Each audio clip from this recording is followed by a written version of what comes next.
Murakaza inshuti bavandimwe b'Agataro TV, mwakoze gufungura televiziyo zanyu kugira ngo mumaze kudukurikirana aho muri hatandukanye. Uyu munsi ni tariki 4 z'ukwezi kwa karindwi umwaka w'ibihumbi 2026. Mwibuke gukora share, comment, mutubwire ukuntu mutwumva, muturamutse, mwumve ikiganiro cyacu, musharinge bavandimwe, ikiganiro kibasha kugera kuri benshi, ubashe kukireba.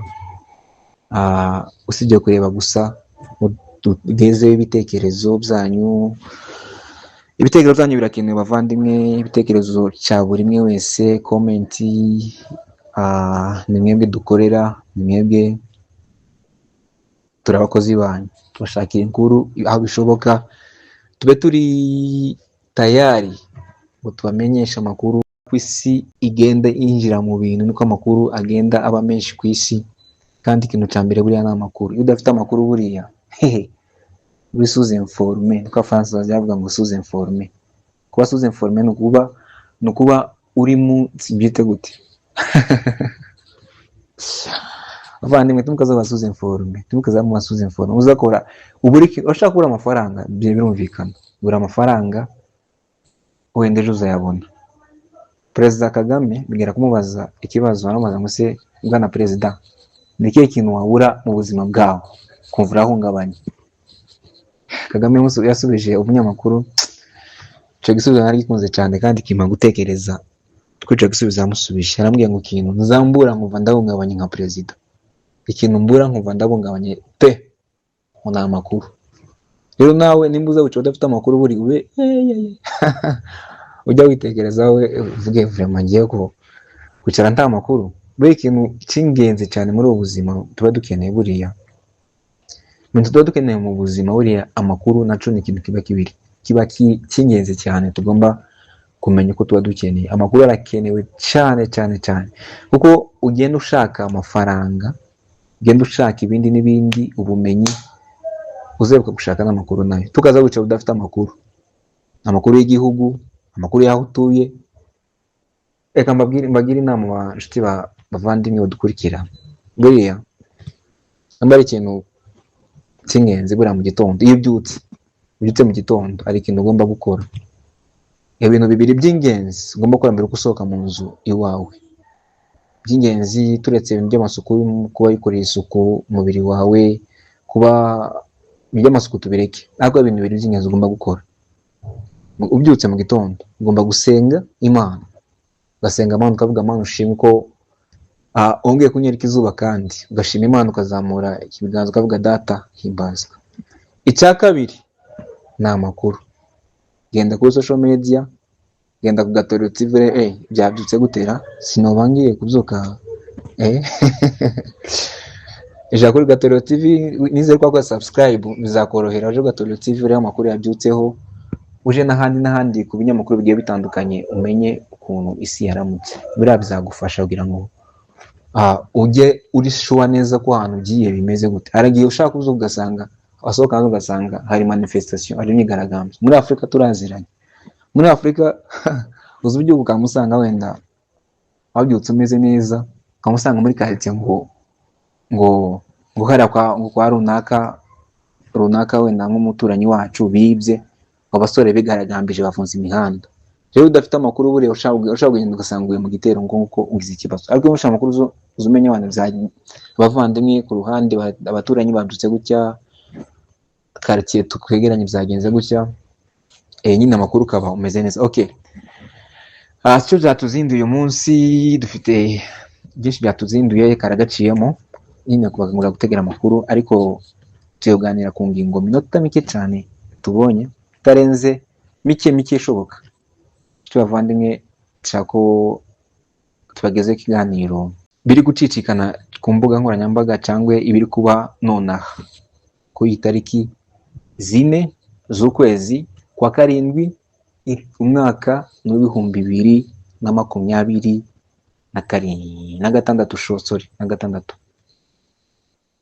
Abantu benshi, umunyamurenge wese, tutagiye mu byinshi, umunyamurenge wese ahari ukunda ubwoko ndetse n'ukunda igihugu arishimye. arishimye pe, uhereye kuri njyewe ndishimye, uyu munsi nabyukanye ibyishimo ewa ariko ma ndishimye pe, ndishimye. Mu gitondo nabyutse nyine kuri dutegera tureba amakuru, ndeba ndi guca kuri Twitter mbona itanga ko ibintu Rugabo yanditse mu gitondo, nyine turi ku mugoroba ariko nabisomye mu gitondo, mbona kuri Twitter Rugabo, Colonel Rugabo yanditse nyine ko point zero yabaye imbere. Nishimye ngo naske c'est vrai nibyo cyangwa ngenda nkurikira ama Twitter menshi nyine ndeba abantu benshi, mbona babyanditse, abanyamakuru benshi bagiye babyandika, nyine ndishima pe. Ariko ko masaha agenda ngenda nishima, niko nagiye mbikurikirana sanga amakuru ari verified, point zero yabaye libere. Byanshimishije n'ubu numva nishimye, ndavuga reka ku Gatorero TV twari ikiganiro tube nk'abaganiro gatoya kuri point zero, cyangwa tube tuganire point zero liberation ku bantu bishimye, abantu bashaka kwishima wenda batazi ngo bumva ibintu. Donc tuvuge muri strategie za gisirikare cyangwa muri strategie za Minembwe kunime ikoze n'ukundi iteye, point zero kubera ko ari abantu bishimiye cyane kurusha ahandi muri point strategique ya gisirikare, kubera ko point zero niho twabonye umuyobozi wacu dukunda cyane cyane cyane, dukunda cyane we mana we, turamukunda. Ikiganiro azakimenya amenye ko tumukunda, umuyobozi wacu wa MRDP, president akaba na coordinateur wa MRDP twigwaniho Dr. Freddy Kanyiki. Twaje kuganiro ya nako ku itangazo yatanze cyangwa ku ijambo yashikirije abanyamurenge bose muri rusange uyu munsi. Naza kuvuga kuri iryo jambo yagejejeho, ariko tunamushimira pe, ibintu bakora biragaragara twabibonye, ariko tutaraje ngo reka mbabwire rero point zero ni point iri strategique cyane nka rompo, bayita point zero ni rompo. Donc mu Nyamurenge cyangwa kera tutaramenya abantu, donc mu Kinyamurenge, donc mu Kinyamurenge bakunda gukoresha cyane donc amahurirano, amatandukaniro, umva niyo round no betise umuntu abyita, ndumva niyo rompo mu Kinyamurenge bagita ngo namatandukaniro. Point zero ni rompo. Point zero kuba twafashe point zero hariya ni ikintu, cyangwa se kuba MRDP twigwaneho bigaruye point zero ni bivuze iki muri strategie za gisirikare, ariko tege za gisirikare kuko nyiza gisirikare ni gisirikare, ariko bivuze iki ku baturage. Buriya ubushize bafashe Mikenke ndango baramaze okay. Buriya Mikenke ni hagati ya Minembwe nico hagati. Mikenke uzuvamo urumva uvuye mu Minembwe uzugera mu Karingi, ukagera mu Mikenke, ukagera uvuye mu Mikenke uzuja za tuvuge za Mikarati, ukava za Mikarati winjira za Kabara direct winjira za Bijombo uza za Uvira direct. Point zero rero iri hejuru ya Mikenke, ikongera ikaba hejuru ya Minembwe, ikongera ikaba hejuru kandi ya za Bidegu n'ahandi. Rero buriya bari barafashe Mikenke batarafata point zero, byari bita ndumva ntabwo assurance yari irimo neza uko uriya muhanda tuvuge umuhanda cyangwa iranzira ya Mikenke yafungutse, ariko ko bafashe point zero buriya ni ingenzi cyane kubera iriya menace yose yamenasaga Mikenke, menace yamenasaga Minembwe mu buryo bw'ibitero birahagarara, kandi abaturage bagiye kuba biraza amadrone twumvaga ntabwo tuzongera kubyumva. Sinzi uko wenda drone kubera nyine ni kirere tushaka kubyumva drone hoteli, ariko kumva ngo urusasu rwarashe mu mihana ya Minembwe sinzi uko bizongera gukunda point zero. Buriya point zero strategique cyane rero mu buryo bw'abaturage. Buriya inzira ya Mikenke ijya uva mu Mikenke, urumva Bakaringi, Mikenke, Mikarati, Kabara, cyo hagati uzamuka za Bijombo direct, nyine winjira mu Bijombo winjira za Uvira. iriya nzira ntabwo yari uko kose yari gufunguka. Cagiye tuvuge cagiye bari bafashe mikenge wenda point zero batarayifata, iriya nzira yari gufunguka bien sûr oui, ariko ntabwo yari kuzakora. Menace yari ikiri hehe? Menace yari ikiri mu point zero. Rero buriya ni amahirwe kuba point zero yavuyemo, inzira kwanza y'abaturage bagiye kubona ibiryo byoroshe, bagiye gusabana n'abaturage bandi bazabijombo, baje za bijombo bagira gute, basabana ibiryo donc imiti iva za Uvira hehe, iva za Rurambo, ija za Kaziba, ija za imanuka tuvuge za iyo ngiyo za Kaziba, urongora umuhanda wose ira koridoro yose irafungutse. Niyo cyo kintu cya mbere, inyungu yo gufata point zero, kandi niyo nyungu ikomeye kurusha ibindi byose. Nico twifuzaga. Icya mbere twifuzaga ni amahoro, abaturage b'Minembwe bagiye kuruhuka ibitero bya buri munsi. Ikindi ibiryo bigiye kuboneka. Nategereye umunyamakuru w'Umukirambi TV1 ari kuvuga nyine ukuntu ibiryo by'ikera tayari babifashe n'ijoro ryakeye, ariko n'amasaha kera ibiryo byatangiye kumanuka agaciro, amasukari, imyunyu yatangiye kumanuka. Urumva deja ni ikintu gifatika cyatangiye kugaragara. Rero kuba point zero yabaye tombe ni ikintu cyo gushima. Dushimire abayobozi, General Sematama Charles, dushimire abashefu bacu mwino ntambara y'imyaka 9 bakoze ibintu bikomeye. Abashefu bacu tuza nabo ni intwari tuzavuga, abana bacu tuzababwira abashefu baresiste ino myaka 9, baresiste kuri leta ifite ibikoresho bimeze gutya, badafite ikintu na kimwe iki twavuga ngo support ni bara abashefu n'intwari. Abanyamurenge n'intwari, bene data abanyamurenge n'intwari. Rero tubashimira abashefu bacu, tunabahonore. Urumva tubahonore kabisa, barabagabo babaye intwari kuri rugamba. Iyo tutagira abashefu sinzi ko byari ko bashefu bari bumva urugamba. Urumva nge ntekereza nkanjye wambwiye ngo classe intwari, tuvuge wenda twabonye intwari zigiye zitandukanye zitanze, ariko ntabwo twavuga ngo imeze gutya. Umuntu wese witanze n'intwari. Ntabwo tubarangiza urugamba ngo utange classe intwari, kandi intwari mu buryo bw'intwari ntabwo bavuga intwari ikiriho, bavuga intwari yarapfuye. Hari intwari y'ukugwego, General Michel Makanika, ni intwari tutazibagirwa. Hariho abashefu bacu, hariho abana bitanze barwana n'urugamba. Abantu tuzabashimire kandi tuzabubahe. Dukangurira n'abandi bataratabara, abantu badatanga imisanzu, abantu batagira gute. Turabinginze bene data, murebe ibintu bano basore bari gukora, murebe ukuntu batwikire ababyeyi bacu, turebe abayobozi bacu ibyo bari gukora hariya ba MRDP, tubasapotinge.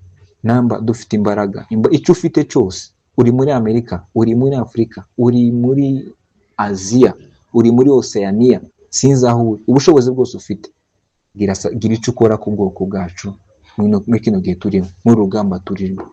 Igihe ni iki ngiki, igihe cyo kuba intwari ni iki ngiki, igihe cyo gukorera ubusore bwawe, kuvuga ngewe uzuvuga amateka, ubwira abana ngo ngewe igihe cyacu twakoze gute. Ni uru rugamba, ni urungu, nta rundi rugamba dutegereje. Rero bene data, twitange ubushoboka byose kugira ngo tubashe gutabara ubwoko bwacu.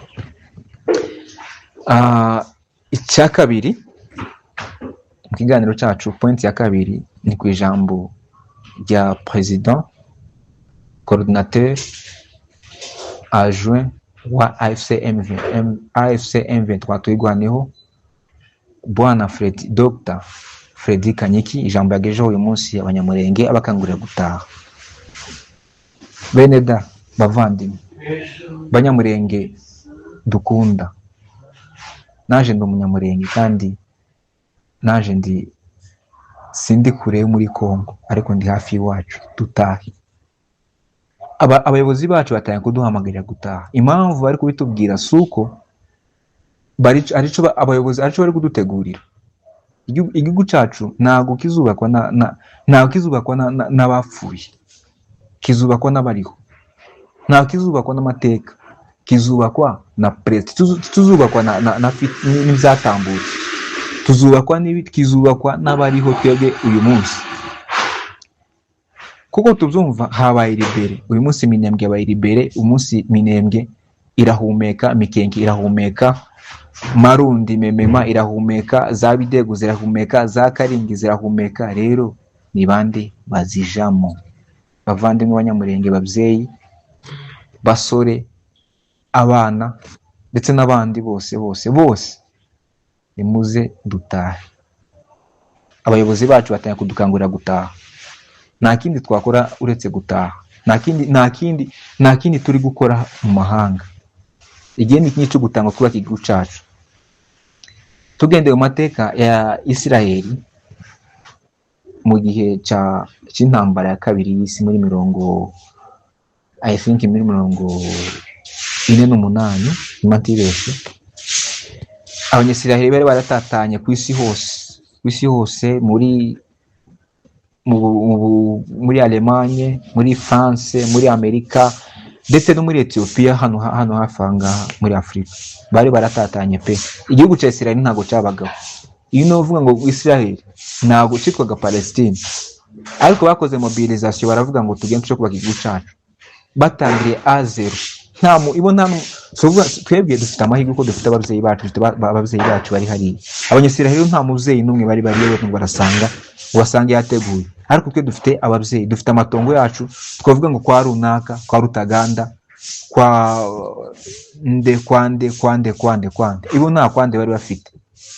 Iyo bari bazi bagiye A0, bagiye gutera, bari bagiye mu gihugu gifite babanyaze, kidafite umuntu wabo bavugira. Wenda tuvuge nkatwe bunye dufite abayobozi bacu baturangaje imbere, bari kudutegura aho tuzashikira.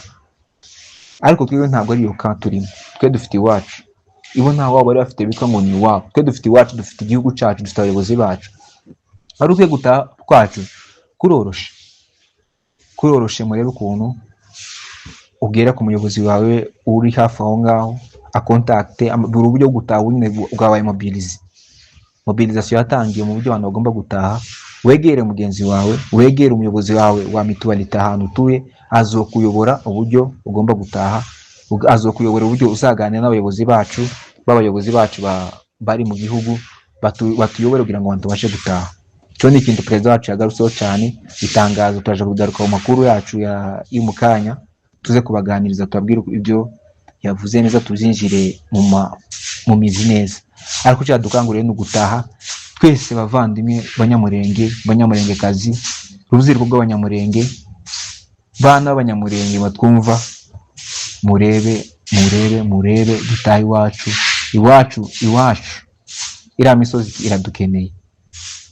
Iriya misozi iradukeneye bavandimwe, ni ukuri kw'Imana. Nta abandi bazatwubakira igihugu. Ntabwo tuzubaka igihugu twicaye muri Kenya, ntabwo tuzubaka igihugu twicaye mu Uganda, ntabwo tuzubaka igihugu twicaye mu Rwanda. Abanyarwanda bari baba mu Bugande bafashe igihugu, basidukanye n'iyo kamugani w'Abarundi, bose barataha baja mu Rwanda. Ubu nyine u Rwanda nyuma y'imyaka 32 mugende muri uko u Rwanda rumeze, mu rurimo benshi bararubuje. Natwe rero igihe ni iki ngiki, tutaje kubaka iwacu. Nakoze mukore mwibuke gukora subscribe, tugeze ibiganiro, cyugura gukora subscribe ku Gatolero TV, mwibuke gukora share, mukore comment, mutuganirize, mutubwire inama kuri ibiganiro byacu, mugende bikomentingaho. Nakoze ciao.